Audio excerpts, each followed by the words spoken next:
Bonsoir à tous. À la une de ce journal, le gouvernement camerounais éclaboussé dans un scandale diplomatique après les propos controversés du ministre délégué auprès du ministre de la Justice en stigmatisant une communauté camerounaise. Sa thèse sur l'Holocauste juif a provoqué un autre scandale auprès de l'État d'Israël à travers son ambassade qui dénonce des propos antisémites et exige des excuses immédiates. En plus de cela, il y a une clameur liée à l'agitation de l'épouvantail du tribalisme dans certains cercles de pouvoir. Vous suivrez dans ce journal comment un gardien de la tradition exorcise ce fléau social pour promouvoir le vivre ensemble au Cameroun. Et à l'international, c'est parti pour la campagne électorale au Sénégal. Macky Sall réussira-t-il à convaincre les électeurs sénégalais pour bénéficier d'un deuxième mandat à la tête de ce pays d'Afrique de l'Ouest? Quelles sont les forces en présence et les faiblesses du président sortant? Nous en parlerons dans la page internationale du 20h.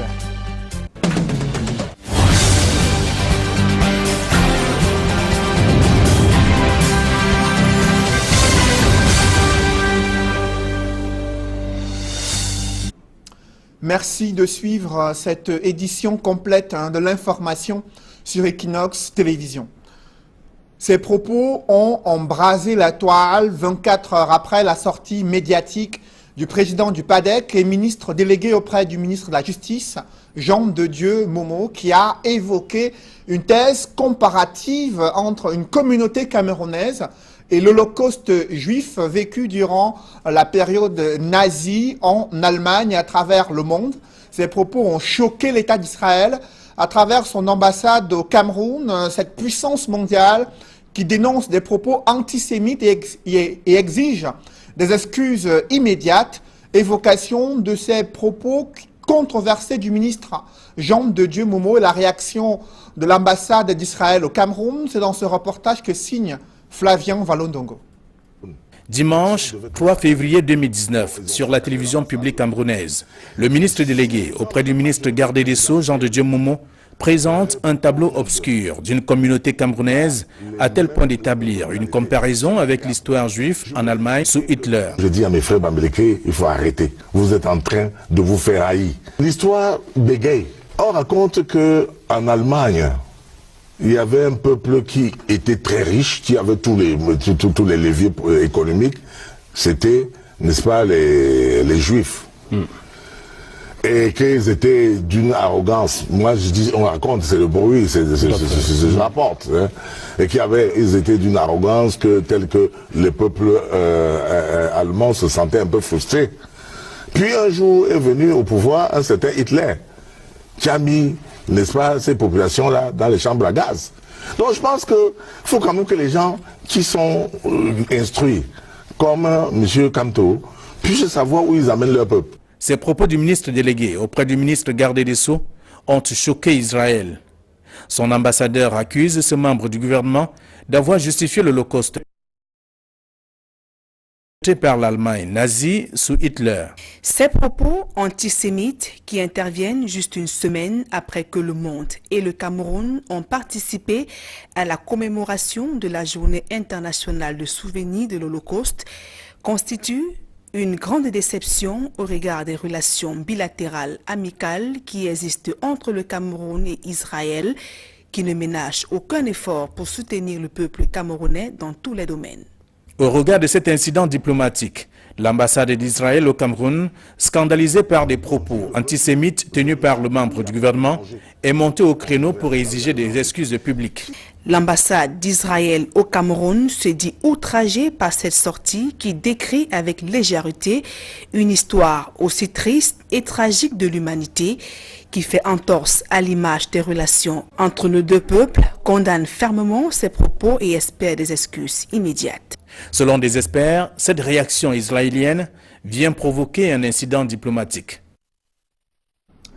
Toujours dans l'actualité, vous avez observé cette clameur liée à l'agitation de l'épouvantail du tribalisme dans certains cercles de pouvoir.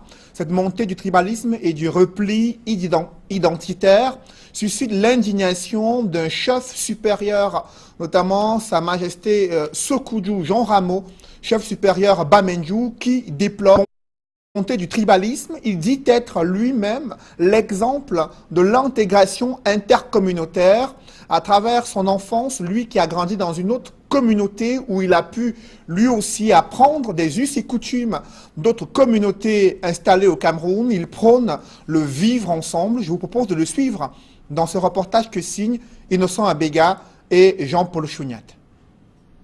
Sur la promotion du vivre ensemble tant claironné par les pouvoirs publics, mais mise à mal par la montée des replis identitaires, l'exacerbation de la haine tribale, le chef supérieur Bamendjou jette son regard sur ce vivre ensemble dans notre pays. Je pense que le vivre ensemble aujourd'hui pour nous au Cameroun, pour moi est un slogan, ce n'est pas une réalité.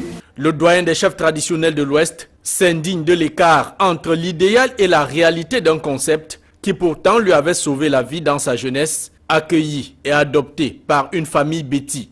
Le vivre ensemble ne date pas d'aujourd'hui.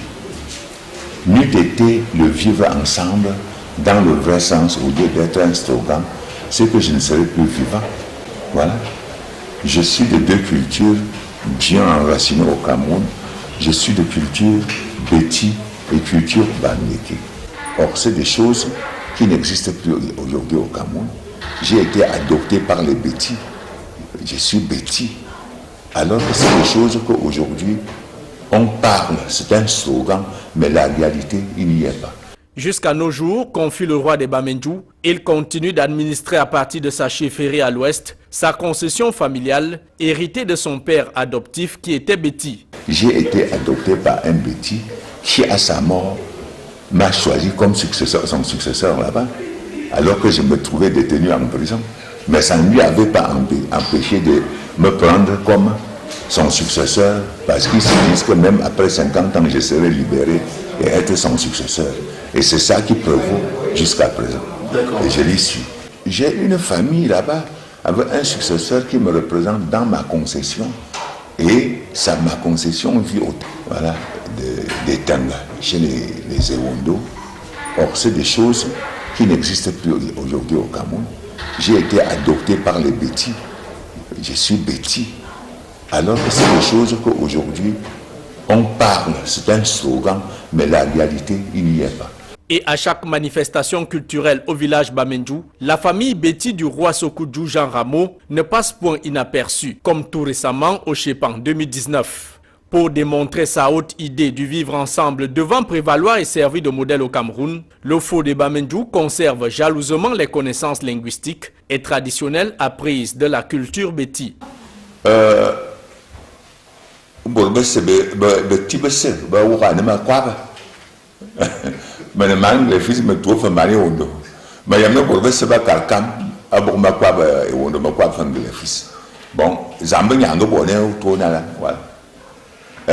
qui fait le man parce que bien vivre ensemble. Même on a un quoi aussi qui bebel et pourtant vivre ensemble et trois fois bebel. Dans un pays aujourd'hui à la croisée des chemins, le chef supérieur Bamendjou, comme bien d'autres citoyens, se considère un modèle de vivre ensemble, un exemple à suivre pour toutes les communautés condamnées à cohabiter sur un triangle national de 475 000 km², le Cameroun.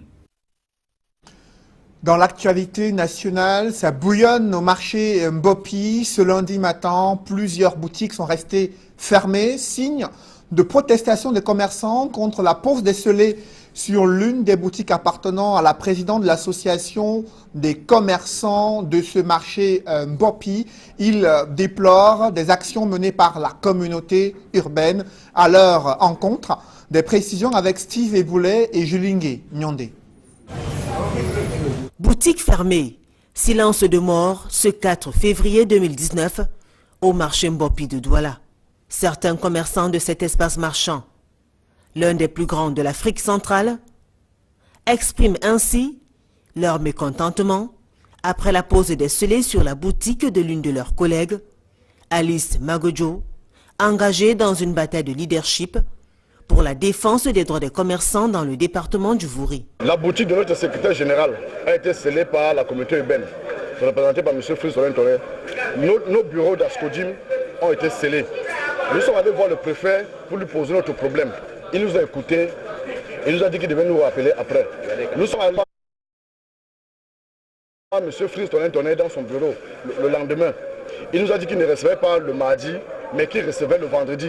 Nous avons envoyé nos représentants le vendredi, le rencontrer. Il nous a dit qu'il n'avait pas de temps à nous recevoir.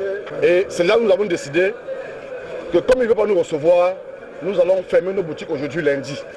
Nous allons fermer nos boutiques pour nous exprimer afin que tout le monde sache notre problème.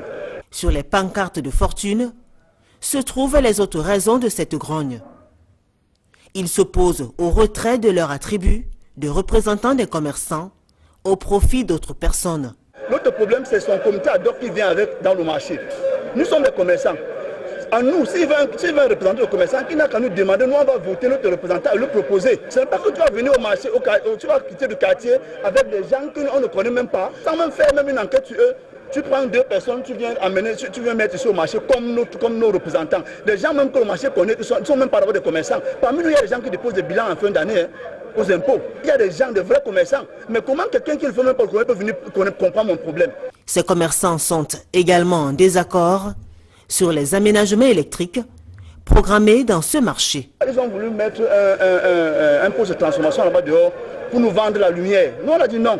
On allait jusqu'à voir la Sonel pour ça. Et les gens de la Sonel nous ont compris. On peut venir mettre un poste de transformation électrique là où les commerçants s'asseyent pour faire le... Rappelons que le torchon brûle entre certains commerçants du marché Mbopi et la communauté urbaine de Douala depuis plusieurs semaines. Bien avant la pose des scellés sur la boutique d'Alice Magodjo, elle avait organisé une réunion qui a été interdite à la dernière minute, provoquant des échauffourées.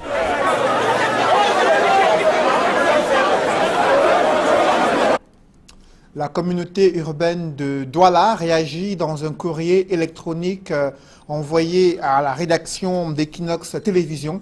La communauté urbaine de Douala fait savoir que les activités de commerce de Dame Maguedjo Alice sont désormais suspendues au marché Mbopi. La direction de la police municipale, en collaboration avec le commandant de la brigade de Mbopi, ont pris des dispositions pour la pose des scellés sur la boutique de la concernée.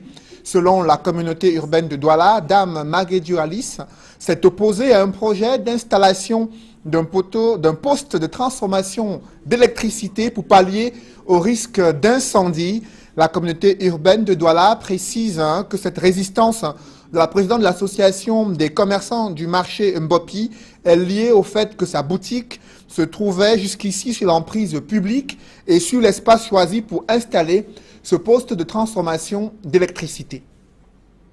Évoquons en bref à présent ce feu ces flammes qui se sont déclenchées dans une maison construite en matériaux provisoires, ravagée par un incendie au lieu dit château école publique dans le 1er arrondissement de Douala.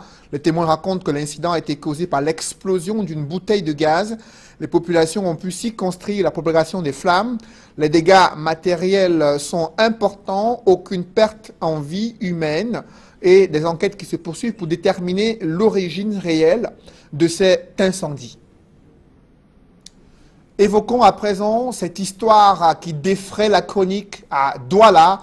Une adolescente kidnappée durant plusieurs mois, devenue l'esclave sexuelle de ses ravisseurs. La scène se déroule dans la capitale économique du Cameroun.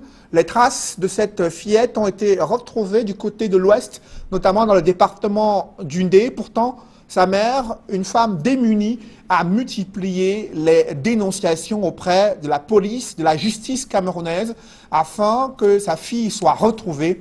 Il a fallu plusieurs interventions, à la fois des avocats, mais aussi des âmes sensibles, afin de pouvoir détecter où se trouvait l'enfant qui a vécu un véritable traumatisme. C'est une enquête que signent Mathilda Kemazou et Kediara. C'est une Chanceline dépassée par les événements que nous avons rencontrée chez elle à Lopom, au lieu dit Poubelle Bangos. Jadis, potelée et tout en forme, elle n'est aujourd'hui que l'ombre d'elle-même, après avoir passé 3 mois à remuer ciel et terre pour retrouver les traces de sa fille de 14 ans. C'est le 11 novembre 2018 que sa vie va basculer. Sa fille aînée, s'étant rendue à l'école tôt le matin, ne reviendra pas à la maison. Mais Inquiète, elle va se rendre à son établissement pour l'y chercher, mais les gardiens sont formels. L'établissement s'est vidé depuis plusieurs heures de ses élèves. Commence alors une longue descente aux enfers, constituée de coups de fil infructueux, assez proches et de recherches acharnées. Au commissariat de Lorgbessou, où elle va se plaindre, on ne peut pas l'aider, lui disent les policiers trouvés sur place, du moins tant qu'il n'y aura aucune trace de l'enfant.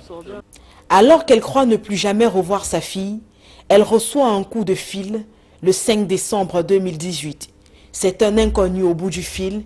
Il lui explique que sa fille a été retrouvée à Tonga. Il dit oui madame, je vous appelle comme ça parce que je suis avec votre fille. Je lui dis oui papa. Elle est alors où? Il me dit que non la mère. Le problème c'est que elle est avec moi ici, mais pour que vous la voyez, il faut d'abord de l'argent. Je lui ai dit que mais papa, tu dis qu'il faut encore de l'argent, encore comment que il faut alors même combien? Il dit que non la mère. Même si c'est 900 000, même si c'est 800 000, vous allez d'abord m'envoyer l'argent là avant de voir votre fille. Commence alors avec lui un long jeu de passe-passe. Le monsieur va jusqu'à lui faire la promesse de ramener son enfant de Tonga jusqu'à Douala, à condition qu'elle lui envoie une partie de la somme demandée. Chanceline n'a pas toute cette somme. Elle le supplie de comprendre, de ramener son... Et une fois sur place, la famille tout entière le remerciera comme il se doit. Il est d'accord, lui fait croire pendant plus de 2 jours qu'il est en chemin pour la capitale. Mais lorsqu'elle rappelle pour savoir où exactement il se trouve, les menaces commencent. Quand je rappelle maintenant, il dit la mère, attendez, il passe le téléphone à une femme. Moi, c'était une femme ou une jeune fille ou qui, je ne sais. On prend le téléphone. Oui, madame, c'est vous qui appelez là. Il faut oublier ce numéro. Si vous ne voulez pas envoyer l'argent comme vous avez dit d'envoyer ici, là, il faut oublier même le numéro, même votre enfant. Il faut savoir que vous n'allez plus jamais revoir votre enfant. N'appelez plus jamais à ce numéro. Nous, on ne peut pas nous déplacer de Tonga sans que vous ne nous envoyez l'argent. Alors le lendemain, 13 décembre 2018, Chanceline dépose une plainte à la police judiciaire de Bonanjo. Le 22 matin, j'appelle le gars, je lui dis que oui, mon père. Alors, il dit oui. Il dit oui, mon père, j'ai déjà quelque chose sur moi un peu bien. On fait comment? Il dit que non, la mère, je suis même déjà quitté sur Tonga, je suis à Douala, on peut se voir. Il dit non, il n'y a pas de problème, mon père. On se voit alors où? Il dit que non, la mère, si c'est possible, même si c'est même ce soir, il n'y a pas de problème, on se voit pour que tu puisses me donner ce que tu as, pour que je parle la ramener. C'est une nouvelle opportunité de retrouver sa fille qui s'offre à elle. Le rendez-vous est pris avec le présumé ravisseur pour le carrefour Brazzaville. Avant de s'y rendre, la jeune maman prend la peine de faire un tour au commissariat du 8e arrondissement où elle explique son problème aux policiers présents. Ils la suivent distraitement et mettent la main sur le présumé ravisseur ainsi qu'un complice. Ils seront gardés à vue à la police judiciaire de Bonanjo et exploités. Après plusieurs jours d'interrogation, ils donneront le nom du monsieur chez qui l'enfant est maintenu captif à Tonga, un certain Adebayor, DJ de profession. Lui aussi sera interpellé et transféré sur Douala. Exploité à son tour, il avouera avoir reçu l'enfant des mains de son petit frère qui serait incarcéré à la prison de Tonga. Mais comme l'enquête piétine et que les présumés ravisseurs font rétropédalage, niant de connaître l'enfant disparu, Chanceline, dépitée, va se tourner vers l'association WCIC qui s'occupe des femmes en difficulté. On confiera le dossier à Maître Tchakounté. Je l'ai reçu. Quand je l'ai écouté, j'étais tellement choquée que ma journée s'est arrêtée là. Tout ce que j'avais à faire, j'ai basculé et du coup, j'ai commencé à m'occuper de son dossier parce que ça me faisait vraiment mal. Son intervention dans le dossier changera tout. Elle lui donnera un sérieux coup d'accélérateur. L'affaire, qui stagnait alors depuis de nombreuses semaines, sera transférée au tribunal de Baganté. Elle payera de sa poche les frais nécessaires pour le transfert des détenus de Douala pour la région de l'Ouest et obtiendra des aveux décisifs. La famille des 2 principaux mis en cause rentrera en jeu. Le bout du tunnel est proche. J'ai pu, par une certaine technique, amener l'un des rançonneurs à passer aux aveux, à reconnaître qu'effectivement, il a demandé d'abord 800 000 francs et ensuite 600 000 pour pouvoir ramener l'enfant à la dame. Donc nous sommes partis de Baganté ce samedi-là à 15h15. Nous sommes revenus et les enquêteurs sont restés sur le dossier. Et finalement, vendredi, on a appelé la dame la mère de l'enfant pour lui dire que sa fille est arrivée. L'enfant transporté de Tonga jusqu'à Douala, grâce à la générosité d'un inconnu, expliquera s'être échappé pendant un moment d'inattention des parents de ses ravisseurs. Elle avouera avoir été maintenue captive et abusée quotidiennement par l'un de ses bourreaux. C'est une enfant traumatisée qui sursaute de temps en temps. J'ai eu particulièrement mal lorsque le procureur l'a reçu.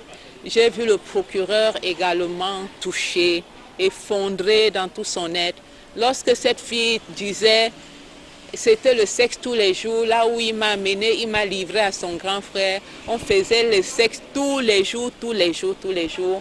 Pour une enfant de 14 ans qui était vierge et qui se retrouve dans une telle agression, je dis c'est grave. Le sexe des hommes ne devait pas devenir une arme à destruction sociale, une arme à destruction massive. Aujourd'hui, pour son avocate, il est question de réparer autant que faire se peut ce qui a été cassé en elle. J'en profite pour dire, si les uns et les autres peuvent aider cette femme, qu'ils le fassent parce que toute seule je ne peux pas. Nous avons supporté, WCIC et moi, le transport et même la nutrition, tout. Mais maintenant, il faut soigner cet enfant parce que l'acte sexuel avec un inconnu, si c'est comme ça que ce genre de malade se comporte, on ne sait pas ce qu'il peut porter comme maladie. Et la pauvre de 14 ans, il faut bien qu'on la soigne. Nous avons déjà trouvé une dame psychologue qui va s'occuper d'elle sur ce plan-là.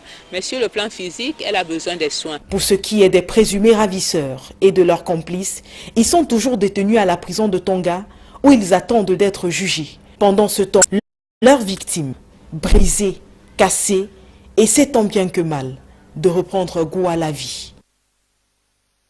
Vous venez de suivre une enquête exclusive signée Mathilda Kemazo et Kate Diarra sur cette fillette d'environ 14 ans transformée en esclave sexuelle par ses ravisseurs.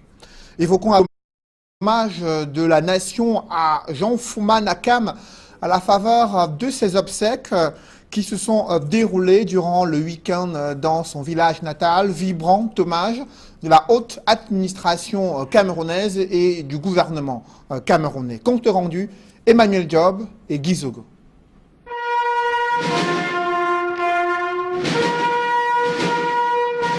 Depuis le week-end dernier, Jean Fouman Akam, membre du Conseil constitutionnel et pendant plusieurs années, l'une des figures du Conseil supérieur de la magistrature, repose à Ndonko, son village natal dans le sud Cameroun.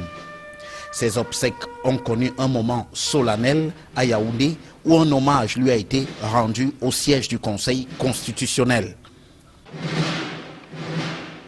Pour Clément Atangana, qui dirige cette institution, ces prestations y auront été de qualité. D'ici mars 2018, date de la prestation des serments des conseillers, devant le Parlement réuni en congrès, jusqu'au 13 janvier 2019, le conseiller Jean Fouman Akam aura examiné avec maîtrise les requêtes qui lui ont été confiées en qualité de rapporteur. Cela se mesurait à l'aune de ses interventions, nourries de sa riche expérience de haut commis de l'État. Ces interventions pertinentes pendant les débats ne passaient jamais inaperçues. Épuiser ses arguments dans son riche palmarès de grands commis de l'État qui a bénéficié du privilège de servir dans les plus hautes sphères de l'administration publique. Au total, a alors conclu la tête de file du Conseil constitutionnel, c'est un homme d'exception qui s'en est allé.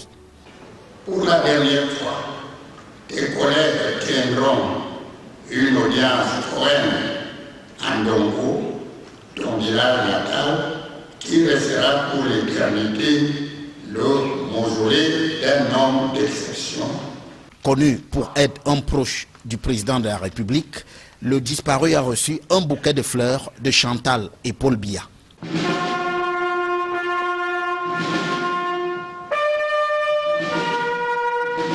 Jean Fouman Akam était décédé à Genève en Suisse le 13 janvier dernier des suites de maladie.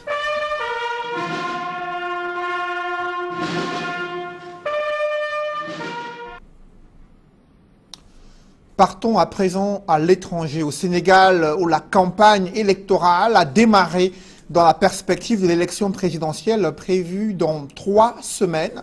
Macky Sall, président sortant, réussira-t-il à convaincre les Sénégalais pour entamer un 2e mandat présidentiel à la tête de ce pays? Qui sont ses principaux challengers dans cette élection présidentielle? Quelle ambiance au Sénégal en ces premières heures de campagne?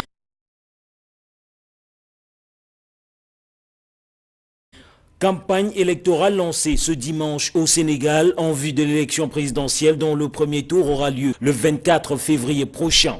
Pendant près de 3 semaines, il sera question pour Macky Sall et ses 4 concurrents de convaincre les électeurs. Les différents candidats ont choisi diverses villes pour le lancement de leur campagne électorale. Un lancement bien timide lors de cette première journée. À Dakar, la capitale, très peu d'affiches sur les candidats étaient visibles dans les rues. Quelques caravanes ont été aperçues sillonnant les artères de la capitale. Sonko les gars, la victoire. Parmi les challengers du président sortant Macky Sall, l'on retrouve l'ex-premier ministre Idrissa Seck. Ce dernier est pour la 3e fois candidat à une élection présidentielle au Sénégal. Il a lancé sa campagne dans la ville de Thiès, dans l'ouest du pays. Mais la première préoccupation que vous m'avez exprimée, ce n'est ni la pauvreté, ni l'emploi, mais un besoin profond de bonne gouvernance. La bonne gouvernance a été inscrite au premier rang des préoccupations de nos populations et constituera aussi le premier chantier du programme que nous allons mettre en œuvre par la grâce de Dieu. Madi Kenyan a lancé sa campagne au centre du pays, dans la ville de Mbaké. Cet avocat de 65 ans est réputé proche des Wade. Plusieurs fois ministre au Sénégal, il se présente pour la première fois à un scrutin présidentiel. Mes chers compatriotes, le 24 février 2019, en vertu de votre pouvoir souverain, vous allez choisir parmi nous celui à qui vous confierez le destin de notre nation pendant les 5 prochaines années. En 2012, vous avez choisi le président Macky Sall. Aujourd'hui, grande est votre déception et je vous comprends. Le président sortant Macky Sall va avec un léger avantage sur ses 4 autres adversaires. La coalition autour de sa candidature gonfle en nombre au fil des jours, lui donnant ainsi les faveurs des pronostics. Des publi-reportages dans ce journal, le top management de Camtel vient de prendre le pouls de cette entreprise au cours d'une cérémonie des vœux adressée à la nouvelle directrice générale de Camtel. Un constat a été fait sur les difficultés que rencontre cette entreprise publique, mais aussi les investissements prévus pour l'année 2019 afin d'améliorer la qualité des services et des produits Camtel. Reportage. Pour entrer dans la nouvelle année, le top management et le personnel de la Cameroun Telecommunication, Camtel, viennent de communier à Yaoundé à l'occasion de la cérémonie de présentation des vœux au directeur général. Mettant sous le boisseau les problèmes du personnel, leur porte-parole s'est apaisantie sur les premiers actes encourageants de l'équipe dirigeante. Nous avons relevé avec beaucoup de satisfaction le paiement à temps des derniers salaires, le début du paiement du 13e mois 2018, l'amorce de la liquidation des droits des retraités. Et comme dit l'adage, qui dit merci en redemande. Retournant la politesse à son personnel, la directrice générale a précisé être engagée à apporter des réponses à leurs problèmes. Je puis vous assurer que vos préoccupations, qui sont quelque part aussi les miennes, trouveront des solutions au gré des efforts que nous ferons tous ensemble pour rendre notre entreprise moderne, performante et financièrement viable. Dans le champ de la rétrospective, la directrice générale a relevé les investissements d'un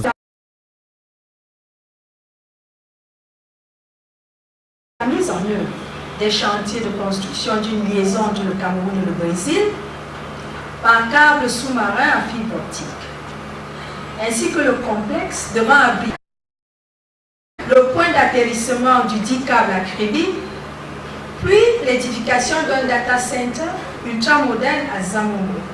Elles apporteront une plus-value majeure à la qualité et à l'objet de notre service, aussi bien à la clientèle nationale qu'internationale. Cela a ajouté la patronne de Camtel, malgré un environnement difficile auquel, heureusement, répondent les qualités du personnel de cette entreprise.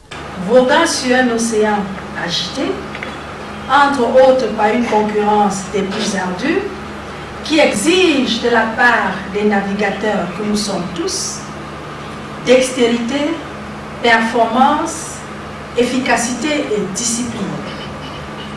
Fort heureusement, je puis vous assurer de ce que nous disposons de tous les atouts nécessaires pour réussir ce challenge. Désormais, il est question pour Camtel de se montrer à la hauteur des défis qui l'attendent. Il nous revient désormais à tous de nous montrer à la hauteur en répondant avec efficacité et discipline à ces attentes du gouvernement et du Camerounais tout entier. Un challenge à engager aussitôt que les effluves de la fête sont retombés. La Sonara a également organisé une rencontre entre son top management et sa ressource humaine. Question à la fois d'évaluer l'année achevée, mais aussi de se projeter pour l'année 2019. Et le nouveau directeur général de la Sonara a exhorté le personnel à davantage de rigueur dans le travail pour améliorer la qualité de service et la production au Cameroun. Reportage.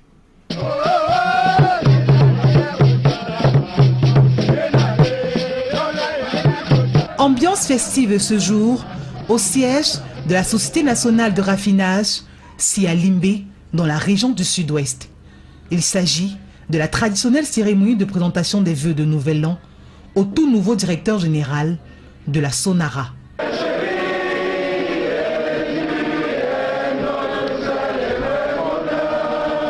Après l'exécution de l'hymne national, place à la phase de discours. Simo Djonou, nouveau patron de la Sonara, a au cours de son allocution adressé tout d'abord ses vœux les meilleurs à l'ensemble de son personnel et les a invités par la suite à persévérer dans l'effort et à s'approprier les vertus de la culture de l'excellence en travaillant avec détermination pour de meilleurs rendements. Un message de confiance, d'espoir et d'ardeur au travail. Confiance parce que le travail réalisé jusqu'ici a permis à la Sonara de demeurer une entreprise viable. Espoir parce qu'avec les investissements que nous réalisons, nous pensons qu'à brève échéance, la Sonara retrouvera les chemins de la prospérité. Adhère au travail parce que tous et chacun, nous devons donner le meilleur de nous-mêmes pour nous permettre d'atteindre les objectifs et apporter notre contribution au septennat des grandes opportunités définies par le président de la République. Un message bien reçu par les employés qui entendent davantage donner le meilleur d'eux-mêmes pour relever tous les défis. Nous rappelons ce que nous avons mené comme activité en 2018.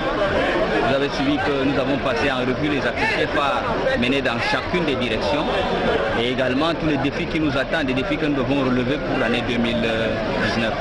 Et surtout dire au directeur général que nous sommes prêts à l'accompagner avec abnégation et dévouement pour relever, n'est-ce pas, les challenges, parce qu'il a une mission très lourde, il a une mission noble et il peut compter sur nous, n'est-ce pas, pour relever tous les défis qui se posent à lui. À tour de rôle, ces employés ont formulé leurs vœux les meilleurs au tout nouveau directeur général pour cette nouvelle année. Cette cérémonie de présentation de vœux renforce la bonne collaboration entre le personnel et l'administration de la Société nationale de raffinage, dont l'un des objectifs majeurs est l'approvisionnement en hydrocarbures de la population. Mesdames, Messieurs, c'est la fin de ce journal. Merci de l'avoir suivi. Juste après cette édition de 20h, retrouvez Serge Alain Otto et ses invités pour le débrief du journal sur le plateau d'Equinox Soir. Serge Alain. Élection présidentielle au Sénégal, c'est dans 3 semaines, Cédric Noufelet. Et le président Macky Sall, président sortant qui joue son va-tout dans cette élection présidentielle. Dans 3 semaines, les Sénégalais seront appelés à choisir le prochain président de la République de ce pays d'Afrique de l'Ouest. Macky Sall réussira-t-il à les convaincre, lui qui est en train de rallier une majorité autour de sa candidature? Cependant, rien n'est gagné d'avance. Vous avez suivi ces principaux challengers. Continuez d'utiliser un argumentaire important pour eux aussi convaincre l'opinion publique sénégalaise qu'ils sont mieux placés pour diriger ce pays durant les 7 prochaines années. Voilà, madame, monsieur, c'est donc l'essentiel de l'Equinox Soir, deuxième partie, le débrief. Bonne soirée à vous, Cédric. Bonne soirée à vous, Serge Alain. Rendez-vous demain 20h. Rendez-vous demain 20h.